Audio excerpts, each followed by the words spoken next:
Okay guys, today I'm doing a video on the BUILTRIGHT driver side rear seat back release assembly. This basically alleviates the pain from having to reach behind the seat, between the back of the seat and the back wall, to release the driver side, the left side of the seat back. This kit basically consists of a bracket that you'll be adding, and this strap with the plastic loop that attaches to the release on the latch assembly, on the factory latch assembly. I have a 2017 F350. I've already let the seat down, and I've already removed the screws that secure the latch to the back of the seat. The screws are two T30s. It also explains that in the directions, which are also pretty simple. It's about four or five steps. These are T30 screws. They're pretty tight from the factory if they've never been removed before. So the best thing to use is a T30 bit on a impact driver, or impact drill rather, driver drill, however you want to say it. That was the easiest way for me to get it off. When you remove it, when you reinstall it, make sure this piece lines up with that hole. If it don't, if it's sitting out like this, your holes will line up, but it's not going to be secured to the seat how it's designed. That piece has to go in there like so, and your holes line up.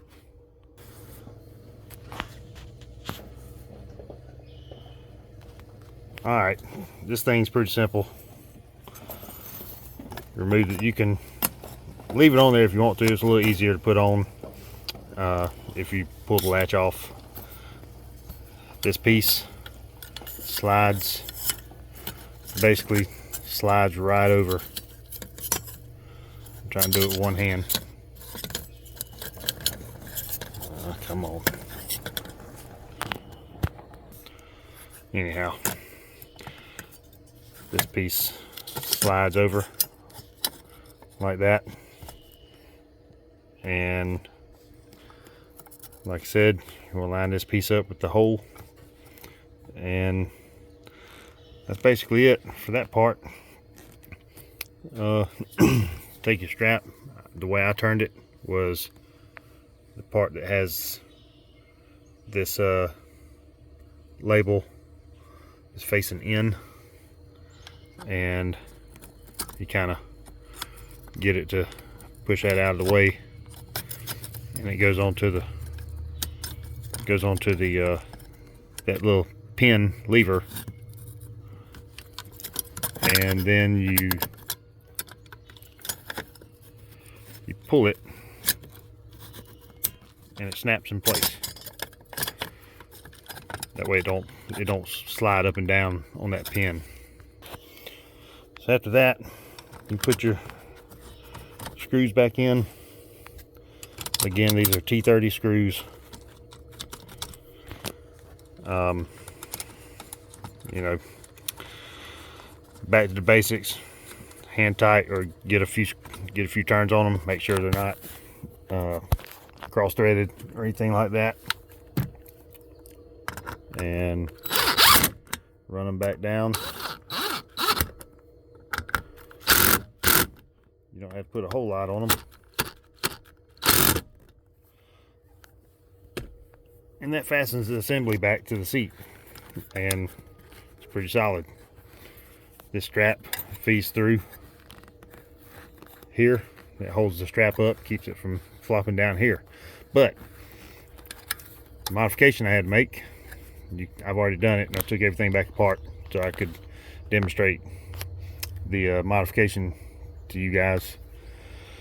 So what happens is, when this strap is fed through here, when you raise the seat back up, the strap flops over like that before you get the seat secured back to the wall, before it latches. At that point, you would be reaching back there fishing for this strap, just like before having the strap you were fishing back there for that little pin down there to grab it with your hand. That's not any fun. In my case, my truck is a Lariat, so it came with the audio system. I think it's a Lariat Ultimate or something like that. It comes with the audio system. Either way, lower trim models may not have the audio system, and this makes for good storage for tool bags or what have you. So having this makes it a whole lot easier to get access back here. So anyhow, I had to make a modification to this to get it to where the strap would be a little more rigid, and it would stand up to where when you close the seat back, it would hold the strap up like that. And I will show you what I did to make that happen. So to remove the strap, I didn't have to disassemble anything. This piece right here that keeps this plastic loop from sliding off, it's a little flimsy. It will bend out a little bit if you just put a little pressure on it. And I was able to slide this out. Of course, it slides right back in. Let's see. So it slides in this way. You push down on it, get it where it's loose like this, and just kind of pull it out like that. And this, like I said, it's kind of flimsy. I don't know if they designed it that way or not, but it's working for me. So what I did to give this thing some rigidity was I used a piece of zip tie, and I'm using I know the video is backwards, but it's the 24-inch heavy duty cable ties from Harbor Freight. I love them things. I use them for I use them things for everything. You never know. You need to keep zip ties. Zip ties is as important as having a screwdriver, in my world anyway. Anyhow, I took a piece of a zip tie. It's roughly 6 inches or so. I don't know exactly how long it is. I had to do eyeball measurements. On this strap, you'll see where it is sewn. See how it's making this pocket right here? And then on the other end is this loop, so to grab it to release that latch. I took this piece of zip tie, I cut the corners to make sure it didn't have any sharp edges to be cutting on this nylon strap. All I did was took this piece and I fed it through the strap. I kind of weaved it in and out, and I made the holes in the strap by taking a simple pair of scissors. I held the strap, I kind of folded it like this, and I cut just a tiny little bit into the folded side right here to make a slit, and about an inch down I did it again. And then on the back side at the loop end, I did the same thing again. I folded it like this, I cut another little slit. After that, take your zip tie and you feed it. So you'll see what we're going to do here is basically this zip tie is going to sit down in this pocket right here where it won't go down. Once I weave it through, the other end of the zip tie is going to come up inside this loop, and it's going to be up in here like so, it won't slide forward either. So I'll feed it through real quick. Let's see, push it through this way, and then I'm going to feed it through this next hole, back through. So at that point, what you should have looks like, I did it backwards. I can fix that though.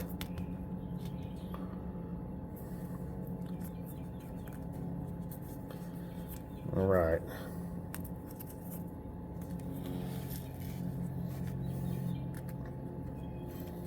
You're going to feed the zip tie through that hole from the side, outside of the fold,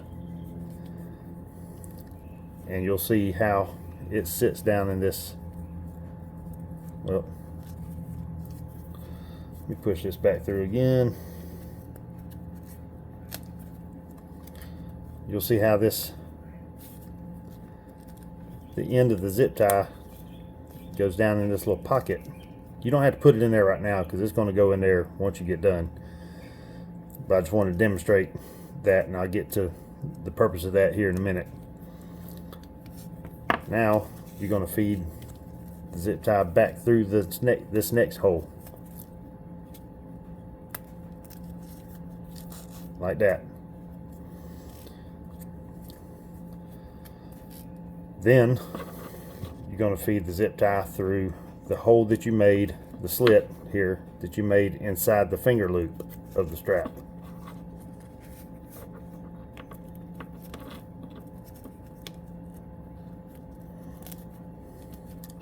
Like so. You see the zip tie is inside this finger loop.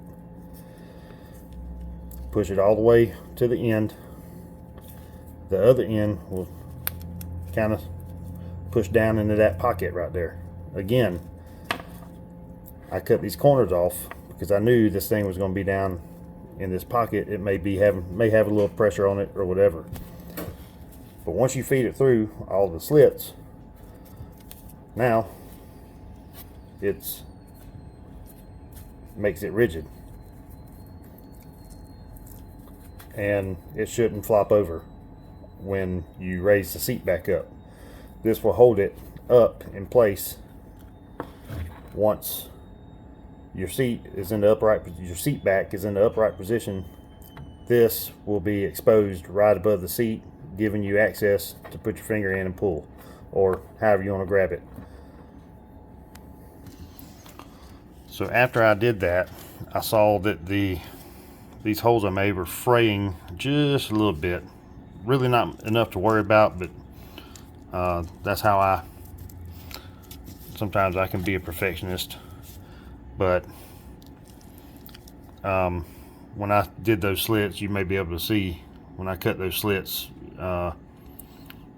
it left a little bit of fray in the nylon. So I took that torch and just ran it by it real quick a couple times, and it melted that stuff down, and it did the job.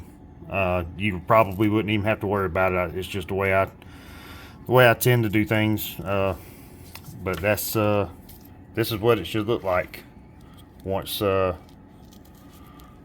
get this piece in. You can use anything.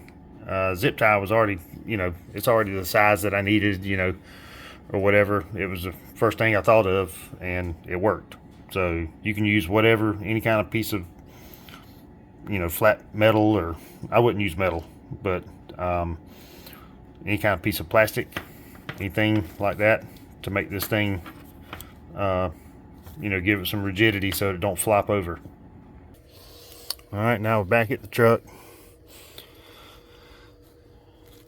and you're going to take this plastic loop, notice this, the way I have it turned, and you're going to slide it back in there like that, and you pull, snap it in place. And before you feed the strap through the this little retainer here, this may, in my case, this has to come out, because it will not feed through here with that piece of zip tie in place. So I'm having to feed this through first, and then I'll feed the zip tie through, so that it will fit through this retainer. So I've gotten it fed through those bottom 2 holes. Again, remember that the bottom needs to go in on the side of the strap that makes the pocket right there at that sew where they have it sewed together. This needs to be on the back side, so when you put it in these bottom 2 holes, need to make sure it's exposed right here, and then you'll run it through out all the way. Then you will feed this into your hole that's in the finger loop. I was able to do it with one hand. How about that? And there we are. So I'm gonna demonstrate how this thing works. So that's the closed position of the latch. Grab this strap that will be exposed when your seat is up. Pull it and it releases. So when you go to close it back, again, before I made that little modification, at about this position right here, this strap would just flop over and it would be behind the seat. So it would take just about 2 hands, or reaching and grabbing it and holding it and doing all that mess. So I just took and made it a little more rigid where I didn't have to worry about it, and I can just take the seat, do what I need to. And there's the strap. Grab it, pull it, it lets it down. I hope this video helps y'all out. If you go and buy this rear seat release kit, it's for the F-series, the F-150 09 and up, and the Super Duty 2017 and up. 35 bucks on Amazon. I think it's a good product. They just, may need to make some slight adjustments and make that strap a little easily accessible. But it's working. It's working out. Not going to ask you to like or subscribe or anything. This is my first YouTube video I've ever done, but I'm into these trucks. I'm a Ford guy, and hopefully some of you other Ford fans and F-series fans can use this video to help you out and give you a little insight on how to make the modification here. You have a great day. Thanks for watching.